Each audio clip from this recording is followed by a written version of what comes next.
ನಮಸ್ಕಾರ ಎಲ್ರಿಗೂ. ಇವತ್ತು ಶಬರ ಮಂತ್ರದ ಬಗ್ಗೆ ನಿಮಗೆ ತಿಳಿಸ್ಕೊಡ್ತಾ ಇದ್ದೀನಿ. ಶಬರ ಮಂತ್ರದಲ್ಲಿ ನಿಮಗೆ ಶರೀರ ರಕ್ಷಣೆ ಮಾಡ್ಕೊಳ್ಳೋಂಥ ಮಂತ್ರದ ಬಗ್ಗೆ ತಿಳಿಸ್ಕೊಡ್ತಾ ಇದ್ದೀನಿ. ಯಾಕೆಂತೇಳಿದ್ರೆ ನಾವು ಏನೇ ಒಂದು ಆಧ್ಯಾತ್ಮದಲ್ಲಿ ಕಾರ್ಯ ಮಾಡಿದ್ರೂ ನಾವು ನಮ್ಮ ಆತ್ಮ ರಕ್ಷಣೆ ಅಥವಾ ಶರೀರದ ರಕ್ಷಣೆನ ಮಾಡ್ಕೋಬೇಕು. ಇಲ್ಲದ್ರೆ ಏನಾದರೂ ಸ್ವಲ್ಪ ಹೆಚ್ಚು ಕಮ್ಮಿ ಆಯಿತು ಅಂತ ಹೇಳಿದ್ರೆ ಅದರಿಂದ ನಾವೇ ಅನುಭವಿಸ್ಬೇಕಾಗುತ್ತೆ. ಅದರಿಂದನೇ ನಾನು ಈಗ ನೆನ್ನೆ ವಿಡಿಯೋದಲ್ಲಿ ಹೇಳಿದ್ದೆ, ನೆಕ್ಸ್ಟು ಗುರುಪುಷ್ಯಾಮೃತ ಯೋಗ ಬರ್ತಾ ಇದೆ ಅಂತ ಸಂದರ್ಭದಲ್ಲಿ ಕೆಲವೊಂದು ಮಂತ್ರಗಳನ್ನ ನೀವು ಸಿದ್ಧಿ ಮಾಡ್ಕೋಬೋದು, ಒಂದು ಒಳ್ಳೆಯ ಸಮಯ ಅಂತಲೇ ಹೇಳಿದ್ದೆ. ಆದರೆ ಬರೀ ಮಂತ್ರಗಳು ಕೊಟ್ಟರೆ ಸಾಲಲ್ಲ. ಈಗ ನಾವೇನೋ ಮಂತ್ರ ಕೊಟ್ಬಿಡ್ತೀವಿ, ಆಮೇಲೆ ನಿಮಗೇನಾದರೂ ಹೆಚ್ಚು ಕಮ್ಮಿ ಆದರೆ ಯಾರು ಜವಾಬ್ದಾರರು? ಯಾರೂ ಅದನ್ನ ಜವಾಬ್ದಾರಿ ತಗೊಳ್ಳೋಕ್ಕೆ ರೆಡಿ ಇರಲ್ಲ. ಆದ್ದರಿಂದ ಅದನ್ನ ಯೋಚನೆ ಮಾಡಿಬಿಟ್ಟೆ ನಾನು ನಿಮಗೆ ಆತ್ಮರಕ್ಷಣಾ ಮಂತ್ರನ ಕೊಡ್ತಾ ಇದ್ದೀನಿ. ಏಕೆಂತೇಳಿದ್ರೆ ಬೇರೆ ಆತ್ಮರಕ್ಷಣಾ ಮಂತ್ರಗಳೆಲ್ಲ ನಿಮಗೆ ಲಕ್ಷಣಗಟ್ಟಲೆ ಜಪ ಮಾಡೋದಿರುತ್ತೆ. ಇದು ಶಬರ ಮಂತ್ರ ಆಗಿರೋದ್ರಿಂದ ಇದು ಸಿದ್ಧಿ ಮಂತ್ರ ಆಗಿರುತ್ತೆ. ಏಕೆಂದರೆ ಇದು ಆಲ್ರೆಡಿ ಸಿದ್ಧಿ ಆಗಿರೋಂಥ ಮಂತ್ರಗಳು. ಇದನ್ನ ನೀವು ಇಷ್ಟೇ ಪ್ರಮಾಣದಲ್ಲಿ ಇದನ್ನ ಜಪ ಮಾಡಿ ಸಿದ್ಧಿಸ್ಕೋಬೇಕು ಅಂತೆಲ್ಲ ಏನಿಲ್ಲ. ಇದು ಆಲ್ರೆಡಿ ಸಿದ್ಧಿಯಾಗಿರೋ ಮಂತ್ರ ಆಗಿರೋದ್ರಿಂದ ನೀವು ಆರಾಮಾಗಿ ಈ ಮಂತ್ರನ ನೀವು ಸಿದ್ಧಿ ಮಾಡ್ಕೋಬೋದು. ಹಾಗೆ ಈ ಆತ್ಮ ರಕ್ಷಣಾ ಮಂತ್ರ ಅಥವಾ ಶರೀರ ರಕ್ಷಣಾ ಮಂತ್ರ ಅಂತೇಳಿದ್ರೆ ಏನು ಅಂತ ನಿಮಗೆ ತಿಳಿಸ್ಕೊಡ್ತಾ ಇದ್ದೀನಿ ನೋಡಿ. ಈಗ ನಾವು ಒಂದು ಯಂತ್ರ ಆದರೂ ಕೊಡ್ಬೋದು, ಮಂತ್ರ ಆದರೂ ಕೊಡ್ಬೋದು. ಅದು ನಿಮಗೆ ಇವ್ರು ಕೊಡೋದೆಲ್ಲ ಕರೆಕ್ಟ್ ಇರುತ್ತೆ ಅಂತೇಳಿ ನೀವು ಜಪ ಮಾಡ್ಕೋತೀರ ಅಲ್ಲ. ನಾನು ಕರೆಕ್ಟಾಗಿರೋ ಮಂತ್ರಗಳೇ ಕೊಡೋದು, ಎಲ್ಲೂ ತಪ್ಪು ಮಾಡಲ್ಲ. ಈಗ ನಮ್ಮ ಚಾನಲ್ನೇ ನೋಡಿ ನೀವು ಮಂತ್ರಗಳು ಅಥವಾ ಯಂತ್ರಗಳನ್ನ ಬರ್ಕೋಬೋದು, ಅಥವಾ ಬೇರೆಯವ್ರ ಚಾನಲ್ಗಳಲ್ಲೂ ಬರ್ತಾ ಇರುತ್ತೆ. ಸೋಷಿಯಲ್ ಮೀಡಿಯಾದಲ್ಲಿ ತುಂಬ ಮಂತ್ರಗಳು ಆಗ್ತಾ ಇರ್ತಾರೆ. ಅದರಲ್ಲಿ ಕೆಲವೊಂದು ಅಕ್ಷರಗಳು ತಪ್ಪಾಗಿ ಕೊಟ್ಬಿಡ್ತಾರೆ. ಅಂಥ ಸಂದರ್ಭದಲ್ಲಿ ನಿಮಗೆ ಮಂತ್ರಗಳನ್ನ ಯಾವಾಗ ಎಲ್ಲಿ ಜಪ ಮಾಡಬೇಕು ಅಂತ ಏನು ಗೊತ್ತಿರಲ್ಲ. ನೀವೇನು ಮಾಡ್ತೀರಾ, ಏನೋ ಒಂದು ಸಾಧನೆ ಮಾಡ್ಕೊಳ್ಳೋಣ, ಒಳ್ಳೆಯದಾಗುತ್ತೆ ನಮ್ಮ ಜೀವನದಲ್ಲಿ ಅಂತ ಹೇಳ್ಬಿಟ್ಟು ಮಂತ್ರಗಳನ್ನ ಸಾಧನೆ ಮಾಡ್ಕೊಳ್ಳೋಕೆ ಹೋಗ್ತೀರಾ. ಅಂತಹ ಸಂದರ್ಭದಲ್ಲಿ ಎಷ್ಟೋ ಜನಕ್ಕೆ ಇದರಿಂದ ಅನುಕೂಲ ಆಗಿರೋಕ್ಕಿಂತ ಹೆಚ್ಚಾಗಿ ಅನನುಕೂಲ ಕೂಡ ಆಗಿದೆ. ಆದ್ದರಿಂದ ನೀವು ನಿಮ್ಮ ಶರೀರದ ರಕ್ಷಣೆ ಮಾಡಿಕೊಳ್ಳಿ ಅಂತ ನಾನು ಈ ಮಂತ್ರನ ಕೊಡ್ತಾ ಇರೋದು. ಇದು ನವನಾಥರು ಅಂತ ನಿಮಗೆ ಗೊತ್ತಿರುತ್ತೆ. ಅವರು ಗುರು ದತ್ತಾತ್ರೇಯರ ಆದಮೇಲೆ ಅವರು ನವನಾಥರು ಬರ್ತಾರೆ. ನವನಾಥರ ಗುರುಗಳು ದತ್ತಾತ್ರೇಯರು. ಆದ್ದರಿಂದ ಅವರು ಗುರು ಗೋರಖನಾಥ ಅಂತ ಇದ್ದಾರೆ ಒಬ್ಬರು, ಅವರು ಬರ್ತಿರೋಂಥ ಒಂದು ಮಂತ್ರ ಆಗಿರುತ್ತೆ. ಏಕೆಂತೇಳಿದ್ರೆ ನವನಾಥರುಗಳಲ್ಲಿ ಯಾವುದೇ ಮಂತ್ರ ಇದ್ರೂ ಕೆಲವೊಂದು ಎಲ್ಲ ಸಿದ್ಧಿಯಾಗಿರೋಂಥ ಮಂತ್ರಗಳೇ ಹೆಚ್ಚಾಗಿರೋದು.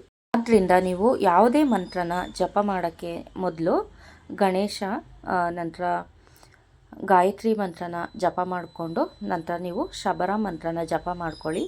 ಅದಾದಮೇಲೆ ನೀವು ಯಾವ ಮಂತ್ರ ಜಪ ಮಾಡ್ತೀರಾ ಆ ಮಂತ್ರ ಜಪ ಮಾಡ್ಕೋಬೋದು. ಆದರೆ ಉಗ್ರ ದೇವತೆಗಳ ಮಂತ್ರ ಜಪ ಮಾಡುವಾಗ ನಿಮಗೆ ನಿಮ್ಮ ಗುರುಗಳ ಒಂದು ಏನು ಅನುಕರಣೆ ಏನು ಮಾಡಿರ್ತಾರೆ ಅವ್ರ ಹತ್ರ ನೀವು ಸಲಹೆ ತಗೊಂಡು ನೀವು ಜಪ ಮಾಡಬೇಕಾಗುತ್ತೆ. ಏಕೆಂತೇಳಿದ್ರೆ ಉಗ್ರ ಮಂತ್ರಗಳು ತುಂಬ ಬಾಡಿ ಮೇಲೆ ಎಫೆಕ್ಟು ನೀಡುತ್ತೆ. ಎಷ್ಟೋ ಜನಕ್ಕೆ ಪ್ರಾಣ ಕೂಡ ಹಾನಿಯಾಗಿರೋಂಥ ಸಂದರ್ಭಗಳಿದೆ. ಅದೇ ರೀತಿ ಅವರು ಮೆಂಟಲಿ ಡಿಸ್ಟರ್ಬ್ ಆಗಿರೋಂಥದ್ದು ಕೂಡ ಇದೆ. ದೇಹನ ಬಾಧಿಸಿರೋಂತಹ ಒಂದು ಪ್ರಸಂಗಗಳು ಕೂಡ ನಡೆದಿದೆ. ಆದ್ದರಿಂದ ಈ ಶಬರ ಮಂತ್ರನ ಕೊಡ್ತಾ ಇದ್ದೀನಿ. ಇದನ್ನ ನೀವು ಮೊದಲನೇ ಬಾರಿಗೆ ನೀವು ಜಪ ಮಾಡ್ಕೊಳ್ಳಿ. ಜಪ ಮಾಡಿಕೊಂಡು ನಂತರ ನೀವು ಯಾವುದೇ ಮಂತ್ರನ ಜಪ ಮಾಡ್ಕೋಬೋದು. ಆದರೆ ಉಗ್ರ ಮಂತ್ರಗಳನ್ನ ಜಪ ಮಾಡಿ ಅಂತ ನಾನೆಲ್ಲೂ ಹೇಳ್ತಾ ಇಲ್ಲ, ಇದು ನೆನಪಲ್ಲಿ ಇಟ್ಕೊಳ್ಳಿ. ನಾನೀಗ ಈ ಮಂತ್ರನ ಹೇಳ್ತೀನಿ, ಅದೇ ರೀತಿ ನೀವು ಹೇಳ್ಕೊಳ್ಳಿ. ಉತ್ತರ ಬಾಂಧೋ ದಕ್ಷಿಣ ಬಾಂಧೋ ಮರಿಮಸಾನಿ ಡಯಾನಿ ಭೂತಕ್ಕೆ ಗುಣ ಬಾಂಧೋ ಬಾಂಧೋ ಕುಲ ಪರಿವಾರ ನಾಟಕ ಬಾಂಧೋ ಚಾಟಕ ಬಾಂಧೋ ಬಾಂಧೋ ಬುಯಿಯಂ ವೈತಲ ನಜರ ಗುಜರ ದೇಹ ಬಾಂಧೋ ರಾಮ ದುಆಯಿ ಘೋರಂ. ಈ ಮಂತ್ರನ ನೀವು ಮೊದಲನೇ ಬಾರಿಗೆ ಸಾಕಷ್ಟು ಒಂದು 9 ಸರಿನೋ ಅಥವಾ ಒಂದು 11 ಸರಿನೋ 20 ಸರಿನೋ ಹೇಳ್ಕೊಂಡು ಜಪ ಮಾಡಿ ಸಿದ್ಧಿ ಮಾಡ್ಕೊಂಡಿರಬೇಕು. ಯಾಕೆಂದರೆ ಇದು ಸಿದ್ಧಿಯಾಗಿರೋ ಮಂತ್ರ, ಇದನ್ನೇನು ಲಕ್ಷಗಟ್ಟಲೆ ಸಾವಿರಗಟ್ಟಲೆ ಹೇಳ್ಕೊಳ್ಳೋಂಥ ಅವಶ್ಯಕತೆ ಇಲ್ಲ. ನಂತರ ನೀವು ಯಾವುದೇ ಮಂತ್ರನ ನೀವು ಜಪ ಮಾಡ್ಕೋಬೋದು. ಆದರೆ ನಾನು ಈಗಾಗಲೇ ಹೇಳ್ದಂಗೆ ಉಗ್ರ ಮಂತ್ರಗಳನ್ನ ನೀವು ಜಪ ಮಾಡೋತ್ತಿಗೆ ನೀವು ನಿಮ್ಮ ಗುರುಗಳ ಸಲಹೆ ತಗೋಬೇಕು.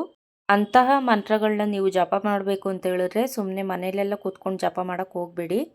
ಯಾಕೆಂತ ಹೇಳಿದ್ರೆ ಉಗ್ರ ದೇವತೆಗಳ ಮಂತ್ರ ಜಪನೇ ಬೇರೆ ಇರುತ್ತೆ. ಅದಕ್ಕೆ ಅದೇ ಥರ ಪ್ರೊಸೀಜರ್ನ ನಾವು ಫಾಲೋ ಮಾಡಬೇಕು. ಆದ್ದರಿಂದ ನೀವು ಸಾತ್ವಿಕ ಗುಣ ಇರೋಂತಹ ಮಂತ್ರಗಳನ್ನ ಜಪ ಮಾಡಿ.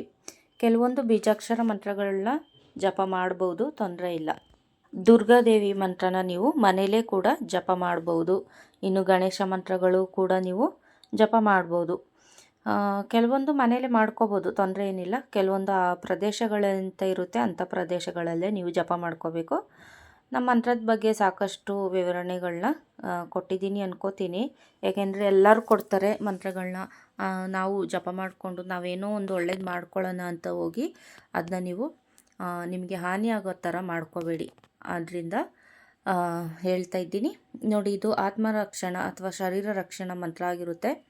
ಈ ಮಂತ್ರನ ನೀವು ಫಸ್ಟು ನಾನು ಹೇಳಿದ್ನಲ್ಲ 9 ಸರಿ, 11 ಸರಿ, 21 ಸರಿ ಜಪ ಮಾಡಿಟ್ಕೊಳ್ಳಿ.